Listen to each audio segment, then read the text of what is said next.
প্রধান উপদেষ্টা ঘোষিত সময়ের মধ্যে আগামী ডিসেম্বর বা 2026 জানুয়ারিতে নির্বাচন জানালেন কমিশনার মাসউদ।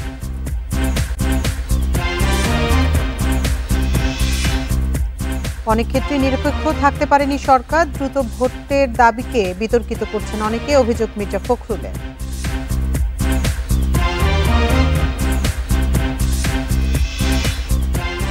বিএনপি মহাসচিবের নিরপেক্ষ সরকারের দাবি, আরেকটা ১/১১ সরকার গঠনের ইঙ্গিত, ফেসবুক পোস্টে উপদেষ্টা নাহিদ।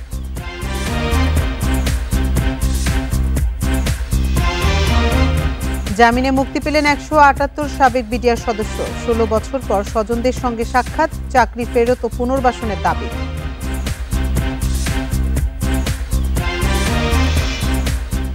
এবং চালের সংকট না থাকলেও বিক্রি হচ্ছে চড়া দামে, কয়েকটি কর্পোরেট প্রতিষ্ঠানের মজুতদারিকে দুষছেন মিল মালিকেরা।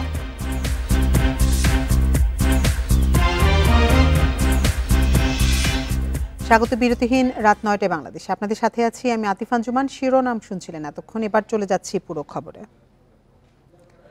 প্রধান উপদেষ্টার ঘোষিত সময়ের মধ্যে ডিসেম্বর অথবা জানুয়ারিতে জাতীয় নির্বাচন অনুষ্ঠিত হবে বলে জানিয়েছেন নির্বাচন কমিশনার আব্দুর রহমান এল মাসউদ।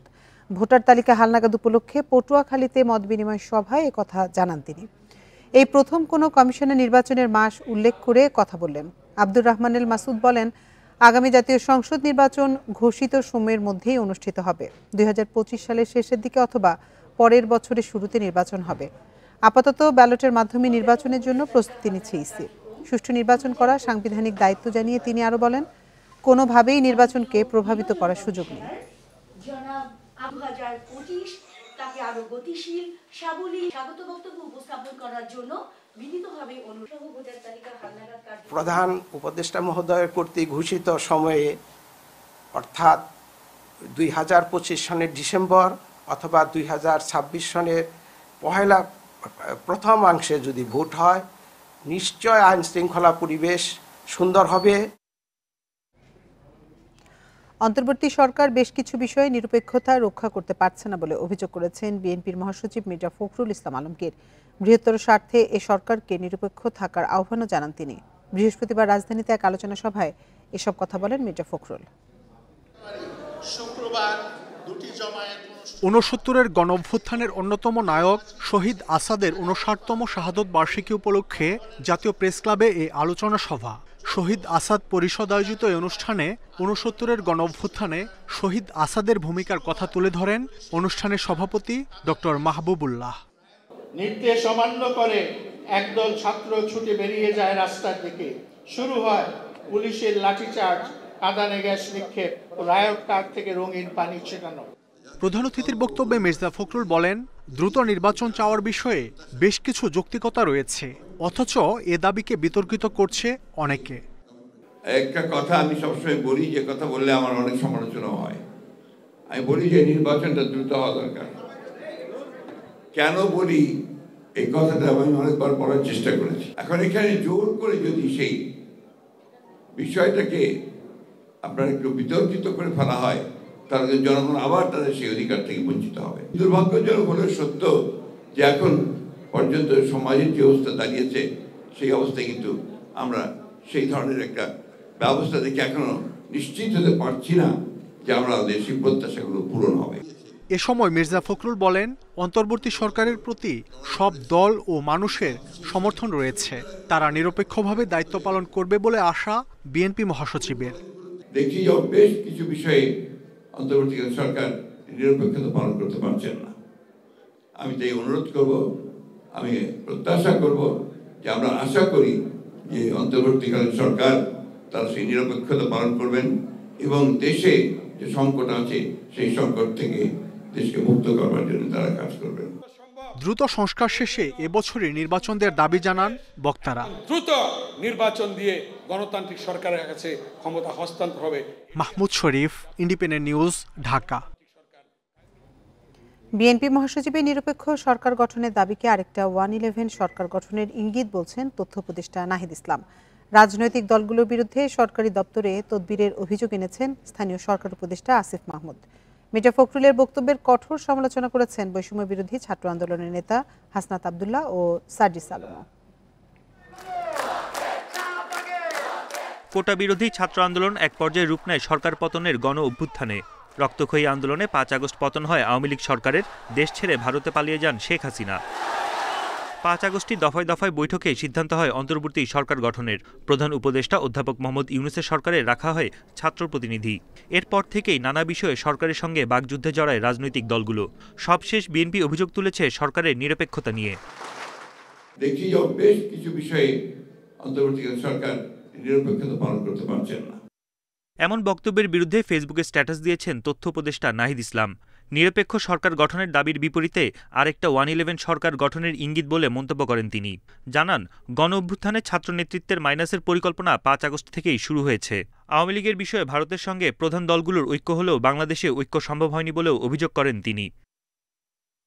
ফেসবুক স্ট্যাটাস দিয়ে আরেক উপদেষ্টা সজীব মাহমুদ আসিফ ভুইয়া বলেন, সরকার থেকে যেমন কোনো রাজনৈতিক সংশ্লিষ্টতা থাকা উচিত নয়, তেমনি রাজনৈতিক দলগুলো সরকারি দপ্তরে তদবির করা ঠিক না। তিনি জানান, উপদেষ্টাদেরকেও রাজনীতি করলে সরকার থেকে বের হয়েই করবে। এদিকে ফেসবুক স্ট্যাটাস দিয়ে হাসনাত আবদুল্লাহ দাবি করেছেন, দেশ পুনর্গঠনের সময় বিএনপি 111 ফর্মুলা নিয়ে হাজির হয়েছে। তার মতে, রাজনীতিতে আওয়ামী লীগের অনুপ্রবেশ চায় বিএনপি, অথচ নতুন রাজনৈতিক দলের উত্থান চায় না। উপদেষ্টা নাহিদ ইসলামের ফেসবুক স্ট্যাটাসটি শেয়ার করেছেন জাতীয় নাগরিক কমিটির মুখ্য সংগঠক সার্জিস আলম। বন ইবনে কামাল, ইন্ডিপেন্ডেন্ট নিউজ, ঢাকা। হারানো চাকরি ফেরত ও পুনর্বাসন চান পিলখানা ট্র্যাজেডির বিস্ফোরক আইনের মামলায় জামিনে মুক্ত ১৭৮ সাবেক বিডিআর সদস্য। দীর্ঘ ১৬ বছর পর বৃহস্পতিবার গাজীপুরের কাশিমপুর ও কেরানীগঞ্জের কেন্দ্রীয় কারাগার থেকে একে একে বের হন তারা। গতকাল তাদের জামিন আদেশ কারাগারে পৌঁছায়। যাচাই বাছাই শেষে আর কোনো মামলায় আটকাদেশ না থাকায় জামিনে কারামুক্ত হন তারা।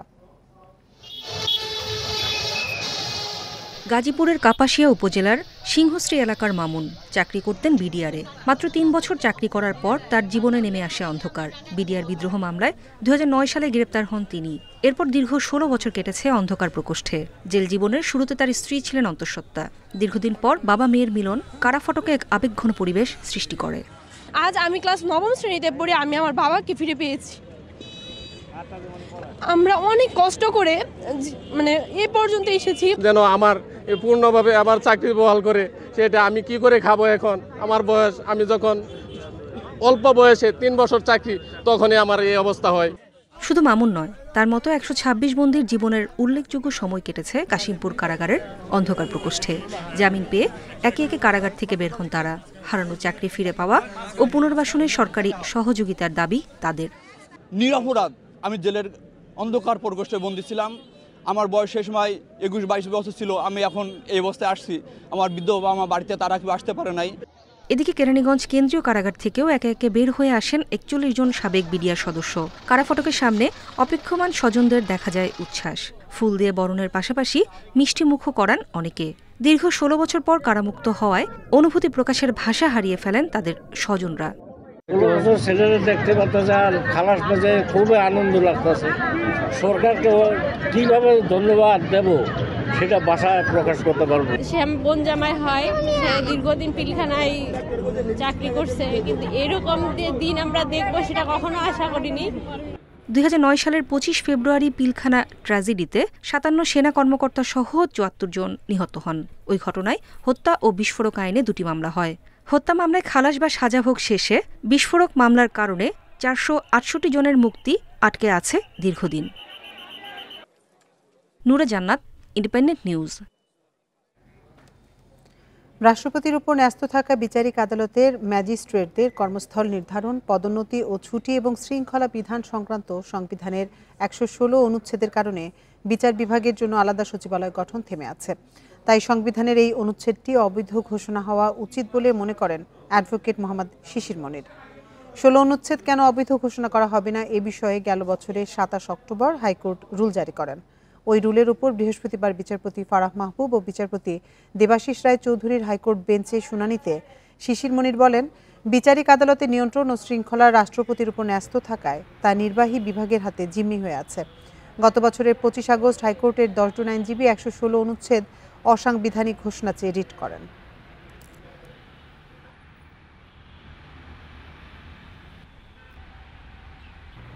আমাদের পক্ষ থেকে আমরা সাবমিশন রেখেছি ১১৬ অনুচ্ছেদ সংবিধানের মাধ্যমে বিচার বিভাগীয় স্বাধীনতা প্রতিষ্ঠার ক্ষেত্রে একটি বড় বাধা। এই 116 অনুচ্ছেদকে যদি অসাংবিধানিক ঘোষণা করা না হয়, তাহলে বিচার বিভাগকে পরিপূর্ণ স্বাধীন করে সাজানোর যে পরিকল্পনা, এই পরিকল্পনা বাস্তবায়ন করা সম্ভব নয়। বাংলাদেশ ব্যাংকের রিজার্ভ চুরির মামলার তদন্ত করতে চায় দুদক। বৃহস্পতিবার বিকেলে সাংবাদিকদের প্রশ্নের জবাবে একথা বলেন দুদকের দুর্নীতি প্রতিরোধ সংক্রান্ত মহাপরিচালক মোহাম্মদ আক্তার হোসেন। বর্তমানে মামলাটি পুলিশের অপরাধ তদন্ত বিভাগ সিআইডির হাতে রয়েছে। তদন্তের অগ্রগতির তথ্য এবং আলামত সহ সব রেকর্ড হস্তান্তরে সিআইডিকে এরই মধ্যে চিঠি দিয়েছে দুদক। সেখানে উল্লেখ করা হয়েছে রিজার্ভ চুরির তদন্ত দুদকের এখতিয়ারভুক্ত। এ ব্যাপারে অভিজ্ঞতা রয়েছে সংস্থার। এছাড়া 9 বছরে মামলাটির তদন্তে বড় অগ্রগতি হয়নি। 2016 সালে 4 ফেব্রুয়ারি বাংলাদেশ ব্যাংকের রিজার্ভ থেকে $8.10 কোটি চুরি হয়। ঘটনার 39 দিন পর মতিঝিল থানায় মামলা করে বাংলাদেশ ব্যাংক।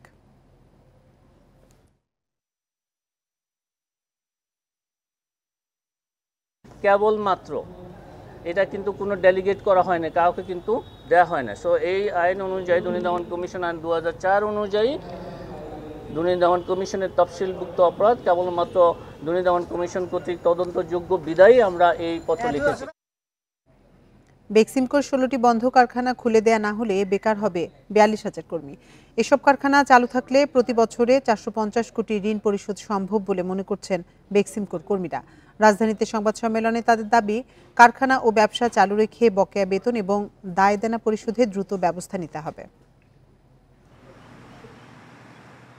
আন্তর্জাতিক বাজারে শুধু বেক্সিমকো গার্মেন্টসই রপ্তানি করে প্রায় $30 লাখ পণ্য। দেশের রপ্তানি আয়ে গুরুত্বপূর্ণ ভূমিকা পালন করছে গ্রুপটি। 5ই আগস্ট সরকার পতনের পর স্থায়ীভাবে বন্ধ হওয়ার শঙ্কায় বেক্সিমকো ইন্ডাস্ট্রিয়াল পার্কের 16টি কারখানা। এসব কারখানায় 42,000 কর্মীকে ফেব্রুয়ারি থেকে আর কোনো আর্থিক সহযোগিতা দিতে চায় না সরকার। তাই ফেব্রুয়ারিতেই স্থায়ীভাবে বন্ধ হবে ওই 16 কারখানা। 42,000 শ্রমিক কর্মচারী ও 10 লক্ষ মানুষের খেয়ে পরে বেঁচে থাকার ব্যবস্থাটুকু আপনারা নিশ্চিত করবেন।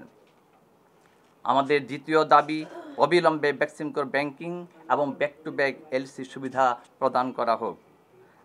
আপনারা নিশ্চয়ই অবগত আছেন যে ব্যাংকিং ও এলসি সুবিধা ছাড়া দেশি বিদেশি কোনো ব্যবসা বাণিজ্য করা যায় না। কর্মীদের দাবি, সরকার জনতা ব্যাংকের মাধ্যমে টাকা দিলেও ব্যাংক সহযোগিতা না করায় বেতন নিয়ে বিপাকে তারা। যে আমাদের প্রতিষ্ঠানটা চালু রাখে বেক্সিমকোর যে লোন আছে সেটা পরিশোধ করা সম্ভব, ফ্যাক্টরি ইন্ডাস্ট্রিয়াল পার্ক বিক্রি করে, তাহলে এখানে লাভ কার হইল? আপনি যে এতগুলো টাকা ঋণ নিছেন সেটাও আপনার চলে গেল। আপনি এখান থেকে যে কিছু নিয়ে আসবেন ইন্ডাস্ট্রিয়াল পার্ক থেকে, সেটাও আপনি নিতে পারবেন না। কর্মীরা আরও জানান, বেক্সিমকো ইন্ডাস্ট্রিয়াল পার্ক বন্ধ হলে সরকার পাবে 15,000 কোটি টাকা, কিন্তু সব শ্রমিকের পাওনা পরিশোধে খরচ হবে 22,000 কোটি টাকা। তাই এলসি খুলে দিয়ে কারখানা চালু রাখলে পরোক্ষভাবে প্রায় 10 লাখ মানুষের জীবিকা নিশ্চিত হবে। Tauhid Rana, Independent News, Dhaka. Beximco industrial পার্কে শিল্প প্রতিষ্ঠানগুলো সরকারের পক্ষে চালানো সম্ভব নয় বলে মন্তব্য করেছেন শ্রম উপদেষ্টা brigadier general doctor M Sakhawat Hossain. বৃহস্পতিবার বিকেলে সচিবালয়ে বেক্সিমকো পার্কে শিল্প প্রতিষ্ঠান নিয়ে উপদেষ্টা পরিষদের বৈঠক শেষে তিনি একথা বলেন। এ সময় তিনি জানান, এই শিল্প পার্কের 32টি ফ্যাক্টরির 16টির অস্তিত্ব নেই। বেক্সিমকোর কর্মকর্তা কর্মচারীদের দাবির বিষয়ে শ্রম উপদেষ্টা বলেন, কোনো সরকারের পক্ষেই তাদের 3 দফা দাবি মেনে নেওয়া সম্ভব না। বকেয়া বেতন পরিশোধে সরকার প্রতি মাসে 60 কোটি টাকা খরচ করেছে বলেও জানান তিনি। এছাড়া বুধবার ইন্ডাস্ট্রিয়াল পার্ক এলাকায় অস্থিতিশীলতা দেশের পোশাক খাত ধ্বংসের অপচেষ্টা বলেও জানান উপদেষ্টা। বলেন, দ্রুত দোষীদের বিরুদ্ধে ব্যবস্থা নেওয়া হবে। ওনারা বলেছেন রাষ্ট্রায়ত্ত করে তাদেরকে চালানোর জন্য। এটা কিন্তু হয় না। রাষ্ট্রায়ত্ত যেগুলো আগে ছিল সেগুলো আরো বিরাষ্ট্রীয়করণ করা হয়েছে। রাষ্ট্র কখনো ব্যবসা বাণিজ্যের প্রতিষ্ঠান চালাতে পারে না। আপনারা দেখেছেন পাট শিল্পে কি হয়েছে, পাট বন্ধ, টেক্সটাইল বন্ধ, সবকিছু প্রাইভেট চলে গেছে। প্রাথমিক ও মাধ্যমিক বিদ্যালয়ের শিক্ষার্থীদের বিনামূল্যে বিতরণের বই খোলাবাজারে বিক্রি ও মজুতকারী চক্রের 2 সদস্যকে গ্রেপ্তার করেছে ডিবি পুলিশ। রাতে রাজধানীর বাংলাবাজার থেকে তাদের গ্রেপ্তার করা হয়। এ সময় 2 ট্রাক বই জব্দ করা হয়। দুপুরে রাজধানীর ডিএমপি মিডিয়া সেন্টারে সংবাদ সম্মেলনে এসব তথ্য জানান ডিবির যুগ্ম কমিশনার মোহাম্মদ নাসিরুল ইসলাম। তিনি বলেন, রাতে বাংলাবাজারের গলি থেকে উদ্ধার করা হয় প্রায় 10,000 বই, যার আনুমানিক মূল্য প্রায় 8 লাখ টাকা। গ্রেপ্তারকৃতদের মধ্যে রয়েছে মজুদ চক্রের মূল হোতা সিরাজুল ইসলাম উজ্জ্বল। তাকে 10 বছর আগেও একই অভিযোগে গ্রেপ্তার করা হয়েছিল। চক্রটির সঙ্গে জড়িত অন্যদের ধরতে অভিযান চলবে। পাশাপাশি খোলাবাজারে এসব বই বিক্রি বন্ধের বিরুদ্ধেও কার্যক্রম চলবে বলে জানায় ডিবি।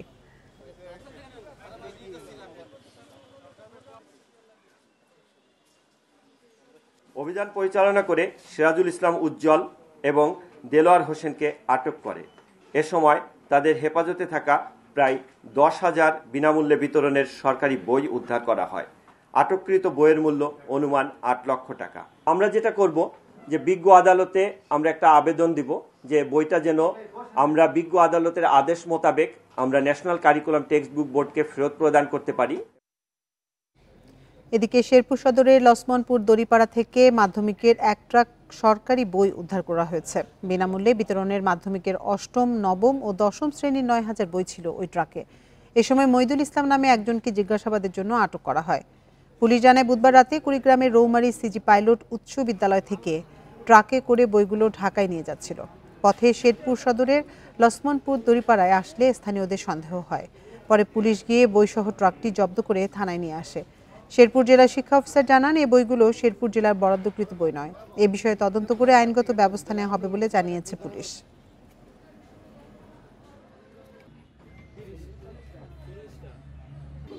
মালের কোনো চালান মালান নাই, ডকুমেন্ট নাই। এটা আমি মহাজনকে জানাইছি যে ভাই এটা তো কোনো চালান মালান নাই, কোনো ডকুমেন্ট নাই, তাহলে এটা কি করা যায়? মহাজন আমার বলছে যে গাড়ি তোমার বাড়ির সামনে রায় দাও।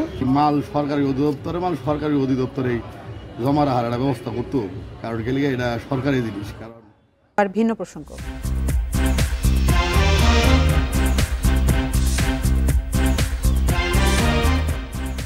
কুয়াকাটার রাখাইন মার্কেটের কাছে বৌদ্ধ বিহারের পাশে সংরক্ষণ করা নৌকাটি 200 বছরের পুরনো বলে ধারণা করা হয়। নৌকাটি দেখতে প্রতিদিনই ভিড় করছেন দর্শনার্থীরা। তবে যথাযথভাবে সংরক্ষণ হচ্ছে না নৌকাটি, বরং এটি অযত্ন অবহেলায় এখন নষ্ট হওয়ার পথে। 2012 সালে কুয়াকাটা সৈকতের 0 পয়েন্টের 3 কিলোমিটার পূর্ব দিকে জেগে ওঠে ঐতিহ্যবাহী পালতোলা নৌকাটি।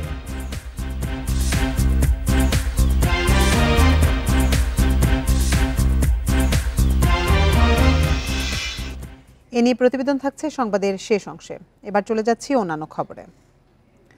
বেসরকারি বিদ্যুৎ কেন্দ্রগুলোর কাছে বিদ্যুৎ উন্নয়ন বোর্ডের বকেয়া 16,000 কোটি টাকা। এখনই কয়েক হাজার কোটি টাকা শোধ না হলে আগামী গ্রীষ্মে লোডশেডিং তীব্র হবে বলে আশঙ্কা উদ্যোক্তাদের। তাদের দাবি, বকেয়ার কারণে অনেক কেন্দ্রের মূলধন ঋণাত্মক হয়ে গেছে। বৃহস্পতিবার রাজধানীর একটি হোটেলে সংবাদ সম্মেলনে ভর্তুকি কমাতে বিদ্যুতের দাম বাড়ানোর যুক্তিও তুলে ধরেন তারা। গরমকাল শুরু হতে খুব বেশি দেরি নেই। সে মৌসুমে বিদ্যুতের চাহিদা হতে পারে 16,000 থেকে 18,232 মেগাওয়াট পর্যন্ত। গ্যাস ভিত্তিক কেন্দ্র থেকে মিলতে পারে সর্বোচ্চ 6,400, কয়লা থেকে 5,500 মেগাওয়াট। আমদানি হতে পারে 2,100, আর ফার্নেস অয়েল ভিত্তিক কেন্দ্র থেকে চাহিদা থাকবে সর্বোচ্চ 4,150 মেগাওয়াট। বেসরকারি কেন্দ্রগুলোর কাছে বিদ্যুৎ উন্নয়ন বোর্ডের 6 মাসের বিল বকেয়া। এতে জ্বালানির আমদানি নিয়ে অনিশ্চয়তায় উদ্যোক্তারা। শঙ্কা তৈরি হয়েছে উৎপাদন নিয়ে, যার নেতিবাচক প্রভাব পড়তে পারে কৃষিখাতের সেচে। প্রাইভেট সেক্টরে এই মুহূর্তে টোটাল বকেয়ার পরিমাণ হচ্ছে গিয়ে 16,000 কোটি টাকা। আমাদের এইচএফও কেন্দ্রিক বিদ্যুৎ কেন্দ্রদের বকেয়া হবে 10,000 কোটি টাকার কাছাকাছি। আর ইমিডিয়েটলি পেয়েবল যেগুলো হয়ে আছে সেগুলোর পরিমাণ হবে 8,000 থেকে 9,000 কোটি টাকার কাছাকাছি। আমরা রাষ্ট্রের কাছে বলেছি যে আমাদেরকে মিনিমাম 3,000 কোটি টাকা দেন। বাংলাদেশ ইন্ডিপেন্ডেন্ট পাওয়ার প্রডিউসার্স অ্যাসোসিয়েশনের দাবি, গত 2 বছরে টাকার অবমূল্যায়ন ও ঋণের বাড়তি সুদে 8,500 কোটি টাকার বেশি লোকসান গুনেছে কেন্দ্রগুলো। চেয়ারম্যান বিপিডিবিকে যখন বললাম যে পাওয়ারগুলো এগুলো, উনি খুব ব্ল্যান্ডলি বললেন যে কোনো এগুলো ডেটা দেখে লাভ নয়, আমরা তো দাম বাড়াতে পারবো না, তারপরে টাকা যখন দিব। আমি স্যার দেখেন, বেগার ক্যানট বি চুজার। আপনি নিজেকে দিন দিন ফকির করে ফেলছেন, আবার আপনি এই জিনিসগুলো অ্যাডজাস্ট করবেন না, সমন্বয় করবেন না, এটা হতে পারে না। বেসরকারি খাতের কোনো উদ্যোক্তা আওয়ামী লীগ আমলে বিদ্যুতের দাম ও ক্যাপাসিটি চার্জে বাড়তি সুবিধা পেয়েছে বলে মনে করেন বক্তারা। Hari Saha, Independent News, Dhaka. বেগম রোকেয়া বিশ্ববিদ্যালয়ে পরীক্ষা না দিয়ে পাশ করেছেন গণিত বিভাগের শিক্ষার্থী সুরাইয়া ইয়াসমিন ঐশী। তিনি নিষিদ্ধ সংগঠন ছাত্রলীগের বিশ্ববিদ্যালয় শাখার সাংগঠনিক সম্পাদক। তাকে পাশ করানোর অভিযোগ উঠেছে অধ্যাপক ডক্টর রুহুল আমিনের বিরুদ্ধে। ঘটনা তদন্তে কাজ করছে 3 সদস্যের একটি কমিটি। বৈষম্য বিরোধী আন্দোলনের সময় গেল 16 জুলাই আবু সাইদ নিহতের পরই আত্মগোপনে যান সুরাইয়া ইয়াসমিন ঐশী। এখন পর্যন্ত খোঁজ নেই গণিত বিভাগের মাস্টার্সের এই শিক্ষার্থীর। গণিত বিভাগের ঐশী যে একজন ছাত্রলীগের নেত্রী ছিল এবং ক্যাম্পাসে যে তার যে তৎপরতা চালিয়েছে তাকে অস্বীকার করতে পারবে না। তবে বিভাগের রেকর্ড বলছে ঐশী নিখোঁজ নন, কারণ মাস্টার্সের প্রথম সেমিস্টারের পরীক্ষায় পাশ করেছেন তিনি। অথচ সহপাঠীরা জানিয়েছেন ঐশীকে ছাড়াই গত ডিসেম্বরে ওই পরীক্ষা অনুষ্ঠিত হয়, যার ফল প্রকাশ হয় সম্প্রতি। ফল প্রকাশের পরই ক্যাম্পাসে শুরু হয় আলোচনা সমালোচনা। এই ঘটনায় জড়িতদের শাস্তির দাবি জানিয়েছেন শিক্ষার্থীরা। ফাইনাল পরীক্ষায় আমরা বাধা দিচ্ছি, ফাইনাল পরীক্ষায় সে অংশগ্রহণ করতে পারেনি, সেক্ষেত্রে পাশ করার প্রশ্ন আসে না। আর মিড টার্মের বিষয়টা বিশেষ কনসিডারেশন অনেক সময় নেয়। এক সুষ্ঠু তদন্তের মাধ্যমে প্রকৃত ঘটনা উঠে আসুক, আর এর সঙ্গে যদি জড়িত হয়ে থাকে সেই শিক্ষক বা কর্মকর্তা বা কর্মচারী, তার জন্য উপযুক্ত শাস্তি হয়। ঐশীকে পাশ করানোর অভিযোগ অধ্যাপক রুহুল আমিনের বিরুদ্ধে, তবে গণমাধ্যমে এই নিয়ে কথা বলতে রাজি হননি তিনি।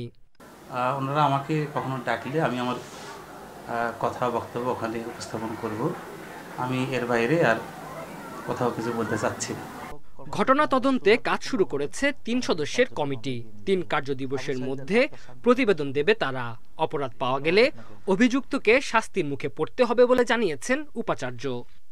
কমিটি অতি সত্বর তার রিপোর্ট জমা দেওয়ার সাপেক্ষে এটা বিশ্ববিদ্যালয়ের বিধি অনুযায়ী আমরা তার ব্যবস্থা গ্রহণ করব ইনশাআল্লাহ।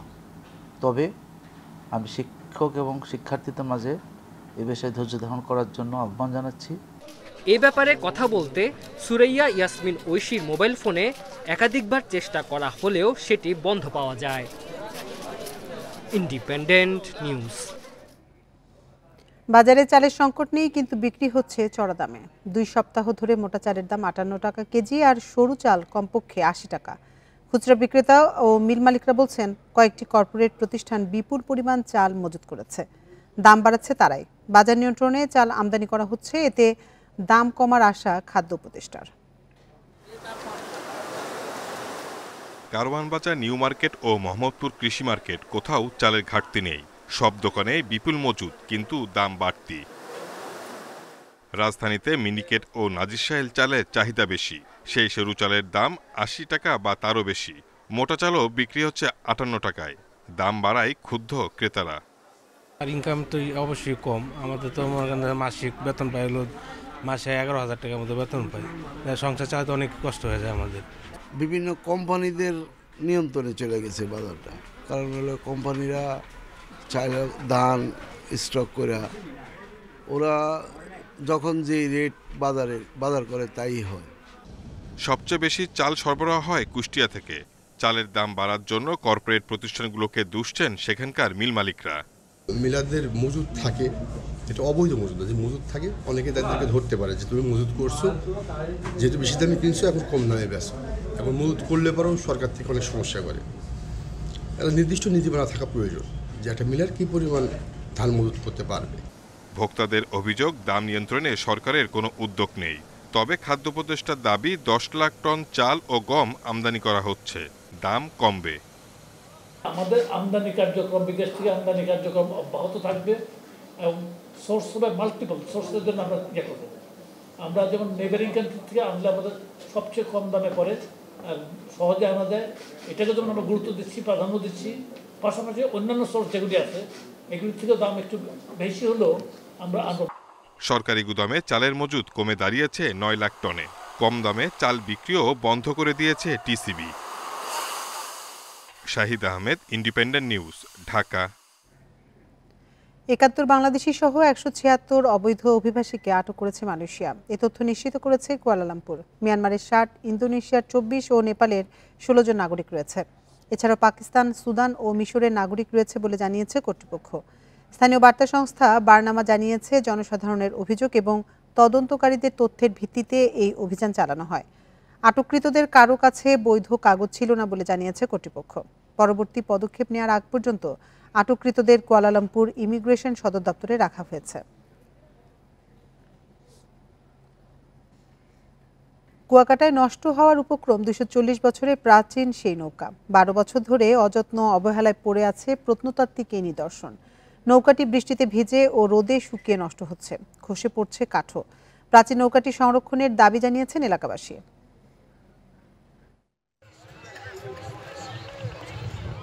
2012 সালে কুয়াকাটা সৈকতের 0 পয়েন্টের 3 কিলোমিটার পূর্ব দিকে জেগে ওঠে ঐতিহ্যবাহী পালতোলা নৌকাটি। 1 বছর পর সংরক্ষণ করা হয় রাখান মার্কেটের কাছে বৌদ্ধবিহারের পাশে। নৌকাটি প্রায় 200 বছরের বেশি পুরনো হতে পারে বলে ধারণা। নৌকার প্রধান আকর্ষণ লোহার ভারী বিশালাকৃতির শিকল। এর ইতিহাস ঐতিহ্য জানতে প্রতিনিয়ত ভিড় করছেন দর্শনার্থীরা। অনেক পুরাতন একটা নৌকা, দেখে খুব ভালো লাগলো এবং এরকম নৌকা আমার জীবনে আমি কোনোদিন দেখিনি। সে দেখতে পেলাম পুরানো একটা জরাজীর্ণ একটি নৌকা আছে, নৌকাটা দেখে ভালো লাগছে, কিন্তু নৌকাটা যদি সুন্দর মেরামত করা হতো তাহলে আরো দর্শকরা দেখে আনন্দ পেত। জায়গাটা যদি আরেকটু মেরামত করা হয় বা এটা যদি আরেকটু বেশি প্রচার করা হয় তাহলে হয়তো এখানে আরো পর্যটন শিল্প আরো বেশি মানুষ আসবে। তবে সংস্কারের অভাবে নৌকাটি বেহাল, অনেক জায়গা থেকে খসে পড়েছে কাঠ। নৌকাটি সংস্কার করে পুরনো রূপে ফেরালে দর্শনার্থী আরও বাড়ার আশা করা হচ্ছে। নৌকায় যেসব মালামালগুলো ছিল এগুলো যদি সংগ্রহ করে এখানে মিউজিয়াম সিস্টেম করে রাখা হয় তাহলে পর্যটন সংশ্লিষ্ট ব্যবসায়ীদের আরও আয়ের উৎস আরও বেড়ে যাবে। উপজেলা নির্বাহী কর্মকর্তা জানিয়েছেন নৌকাটি সংস্কারের জন্য ঊর্ধ্বতন কর্তৃপক্ষকে জানানো হয়েছে। প্রাচীন ঐতিহ্য বহন করে, আশা করছি এটা যদি আরেকটু রক্ষণাবেক্ষণ করা যায় এবং একটু মিউজিয়ামে রূপান্তরিত করা যায় তাহলে দর্শকদের চাহিদা বাড়বে এবং পর্যটকরাও ওই কুয়াকাটা একটি ভিন্ন মাত্রা দেখতে পাবে। 72 ফুট দৈর্ঘ্য ও 24 ফুট প্রস্থের নৌকাটির ওজন 90 টন। Independent news. আর এই ছিল বিরতিহীন রাত 9টায় বাংলাদেশে। ইন্ডিপেন্ডেন্ট টেলিভিশনের সব খবরে বিস্তারিত জানতে পারবেন ফেসবুক, ইউটিউব এবং এক্সে। এতক্ষণ সাথে থাকার জন্য ধন্যবাদ সবাইকে।